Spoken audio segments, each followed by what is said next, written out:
Weekday mornings from 10 till 12. This is KCLR Live.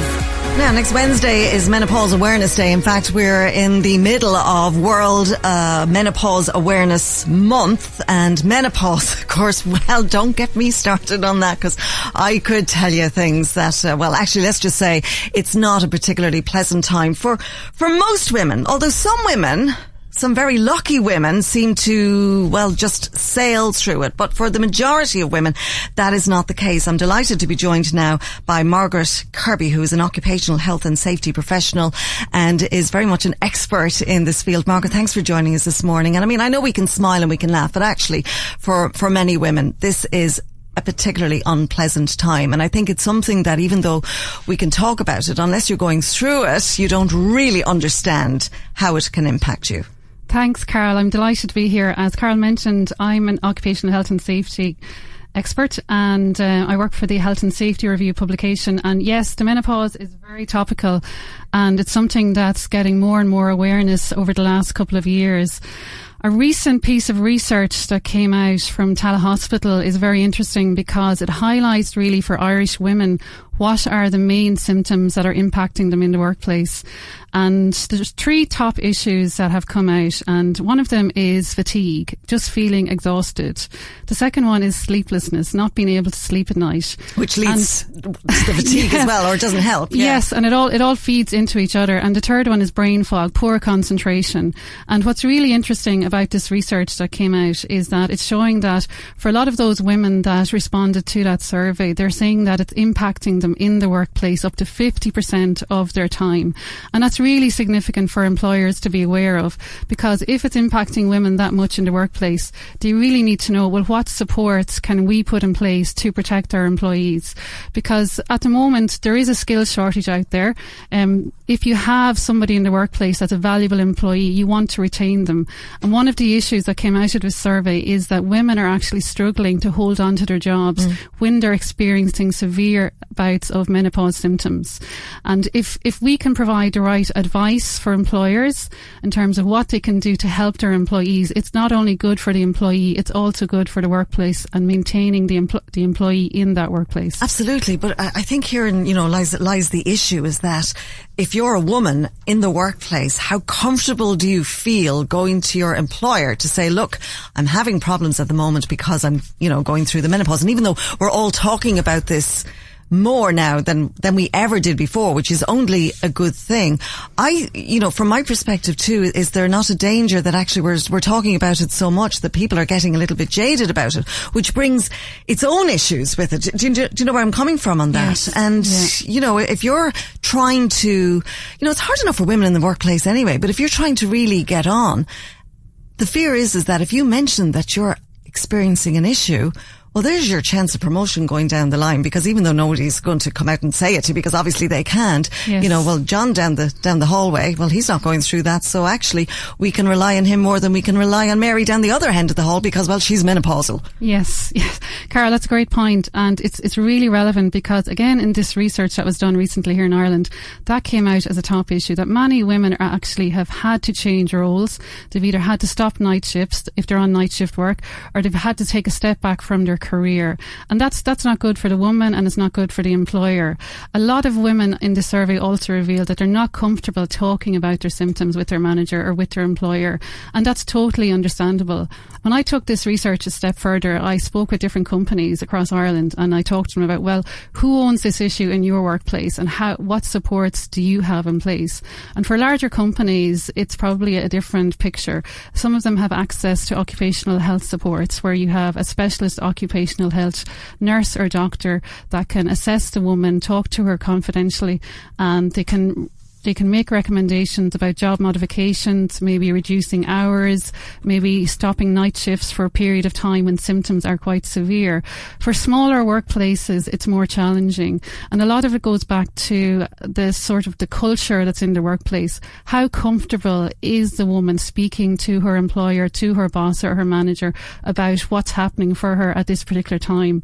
What I would say is that, if a company is small, they don't have access to some of these experts experts like occupational health people and services, the best thing that you can actually do is actually have a listening ear, show a little bit of understanding, some empathy, a little bit of flexibility. Again, going back to this survey that was done in Tala Hospital, one of the key things that women were calling out for was some workplace flexibility, that if they needed some job readjustments, if they needed to start later in the morning, if they needed to work from home, if any of that was available, brilliant. And the thing for the employer to remember, it's for a limited period of time. This isn't something that goes on forever. Well, but the problem is it may not go on forever, Margaret, but for many people, many women, it goes on for years, and in fact could go, say, past retirement. So you know, it's very serious. Yeah, it is very serious. And I suppose this is why workplace culture is so important when it comes to trying to manage this in a proactive way. And I can only emphasize that if an employer has an open kind of ear to what's actually happening with their employee, if they show some understanding, a little bit of flexibility, if they can offer anything in terms of workplace flexibility, working times, working hours, remote working, that's even better. We have to be realistic too, though. You know, women are experiencing these symptoms. They do need some sort of consideration and some sort of support. If there is something like an occupational health advisor or service which is accessible to the company, and that's what I found when I talked to different larger companies in Ireland. This is where some of the women that have these symptoms are ending up talking to those people, and they may need some readjustments to their work. And again, a lot of these occupational health people have said to me, it can be for certain periods of the month, it can be for certain times of the year, but once you get over those periods, you know, it does come to an end. And if someone is an invaluable employee in the workplace, it's really worth trying to hold on to them, trying to work with them through this difficult period. And I do agree with you, Carol. It's a very sensitive issue for a lot of women to discuss. There has to be a high level of trust, openness and awareness within an organisation to feel comfortable going to your manager or supervisor and saying, you know, hands up, I am actually struggling a bit here. Yeah. Is there anything that we can do in relation to my job? And this is something that came out of the survey that was done in Ireland recently too. They talked about trying to raise awareness among staff and colleagues and managers around, you know, what is the menopause and how can we help and support our colleagues? If we can help and support by listening, by showing some acknowledgement that this is going on, by maybe being a little bit patient, a little bit kind, just bearing in mind perhaps this person is suffering, you know, they may have night sweats, they may have been up during the night just from not being able to sleep, they may have a headache because they're suffering from brain fog, perhaps they're not able to respond as quickly in a meeting or in a presentation as they normally would be.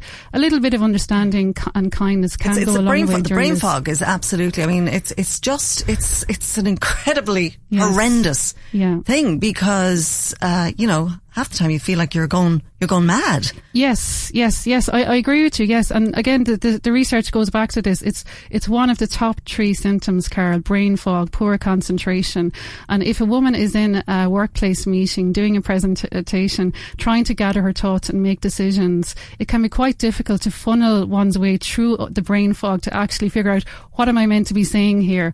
But I guess this is where I really do suggest and recommend that employers, managers, raising the awareness of these symptoms in the workplace can be really helpful. And that's, you know, some companies are getting speakers in relation to the menopause to talk about, you know, what are these symptoms? How can they manifest themselves in the workplace?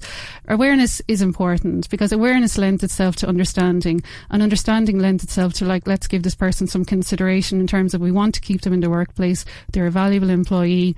It costs a lot of money to go out and to source another employee, to retrain them up and to reskill them. Generally, women at this stage of their lives, they have built up a lot of valuable life experience. They generally have good skills in dealing with other people. Surely it's worth, you know, working with them through this patch to maintain them and to ensure that they can stay in their workplace and that they can flourish in their careers just the same as anyone else and give them the same opportunity. Absolutely. And I wouldn't normally be saying good things about banks, but I do have to hand it to the Bank of Ireland because they actually have introduced a menopause support policy. And as far as I'm aware, they give up to 10 days paid leave. Now, it's something. Okay, it doesn't solve the whole thing, but it is a step in the right direction. Can I ask you though, Margaret, for anybody listening at the moment who perhaps is going through going through the menopause, I mean, just to use that expression, and is having issues at work and is finding that actually maybe their employer is not as sympathetic or understanding as they would like. They don't want to leave their jobs. I mean, what can they do to help alleviate the symptoms? I mean, obviously your first protocol is your GP, but not all GPs are actually very understanding either. Yes. It's very important, I suppose, to get access to the right supports. And a lot of women do end up going to their GP, and that's fine and that's great. There's a lot more, I suppose, favour shown towards recommending hormone replacement therapy than there used to be, and that's all very good too. It doesn't always suit every woman. Some women resort to alternative and complementary therapy. Some women are also referred on to specialist menopausal clinics, and since the government has embraced the menopause and this topic in the workplace, they've also introduced a website where they have specific information around resources that are available to women. There's also these specialist menopause clinics that women can be referred to if they have complex symptoms, and that's very important too, to know that they actually do exist and they're out there, and that there is specialist menopausal consultants that will actually look at and talk to women. And where will women find out about these? Where do they go, Margaret? Okay, well, I suppose a good starting point is looking at the Irish government website, gov.ie, and if you type in the word menopause, it'll bring up all the information in terms of what supports are in Ireland. It'll also mention where these clinics are based. We also have, in the Health and Safety Review publication I work for, we have some further information in relation to what supports and policies employers can put in place. And I suppose also to flag, this is part of a wider conversation in Ireland at the moment. There is some information events being held in relation to summits. There's one in Cork being planned, and there's one in Dublin being planned for October. And again, that information is on the Health and Safety Review website, also in our menopause article. Okay. So the thing is, there is help out there, so don't suffer alone. Don't suffer alone, not at all. Or think that nobody is there to understand, because there is help. Margaret Kirby, thank you very much for joining us. A pleasure to chat with us this morning. In fact, we got a KCLR WhatsApp message in from, I'm assuming, a woman who said that she actually had to leave the workplace because of menopause, and that's the last thing you want. Yes, of course. Yes. You know? So I'm sure that the information that you gave us there now this morning certainly would be a big help to many of our listeners. Thank you very much. Weekday mornings from 10 till 12. This is KCLR Live.